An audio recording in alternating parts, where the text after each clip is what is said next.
Վլադիմիր Պուտինը համաձայնել է մեկ շաբաթ չկրակել Կիևի եւ ուկրաինական այլ քաղաքների վրա, հայտնել է ԱՄՆ նախագահը։ Դոնալդ Թրամփն ասել է, որ անձամբ է Ռուսաստանի նախագահին դիմել նման խնդրանքով, հաշվի առնելով, որ խստաշունչ ձմռան պատճառով ռուսական հարվածները լուրջ խնդիրներ են ստեղծում ուկրաինացիների համար։ Ես անձամբ խնդրեցի նախագահ Պուտինին մեկ շաբաթ չկրակել Կիևի եւ տարբեր քաղաքների վրա, եւ նա համաձայնեց։ Պետք է ասեմ, որ դա շատ հաճելի էր։ Շատերն ասում էին՝ իզուր, մի զանգիր, չի ստացվի, բայց նա համաձայնեց եւ մենք շատ ուրախ ենք դրա համար։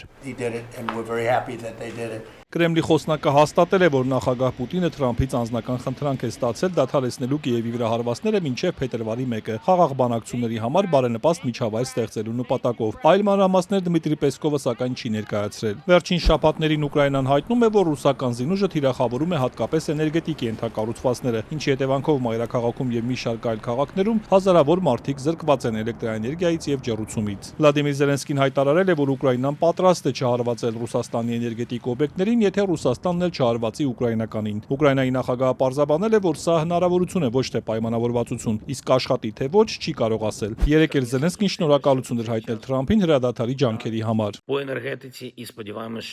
Հույս ունենք, որ Միացյալ Նահանգները կկարողանա ապահովել դա մեր էներգետիկ օբյեկտներում եւ մեր քաղաքներում այսօր երեկոյան եւ առաջիկա օրերին իրական իրավիճակը ցույց կտա արդյունքները։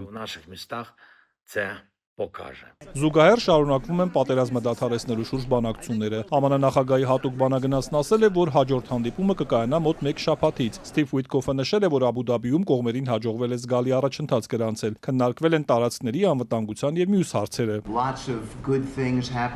Տարածքների մասին համաձայնագիրը քննարկող կողմերը շատ դրական զարգացումներ ունեն։ Հիմնականում ավարտել ենք անվտանգության եւ տնտեսական զարգացման մասին համաձայնագրերը եւ կարծում եմ, որ Ուկրաինայի ժողովուրդը հույս ունի եւ ակնկալում է, որ մոտ ապագայում կկնքենք խաղաղության համաձայնագիրը։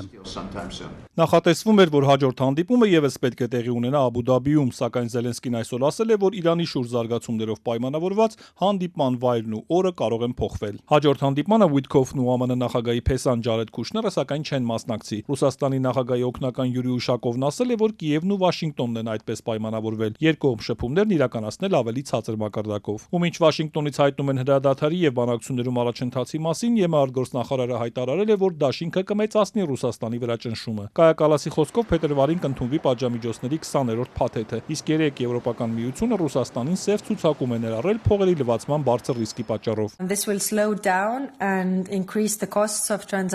Սա կդանդաղեցնի եւ կավելացնի ռուսական բանկերի հետ գործարքների ծախսերը։ Ռուսաստանի ռազմական ֆինանսավորումը սահմանափակող ցանկացած միջոցառում պետք է քննարկվի։ Կա նաև առաջարկ, որ արգելվի ռուս նախկին զինվորականների մուտքը Շենգեն գոտի, դա անվտանգային ռիսկ է։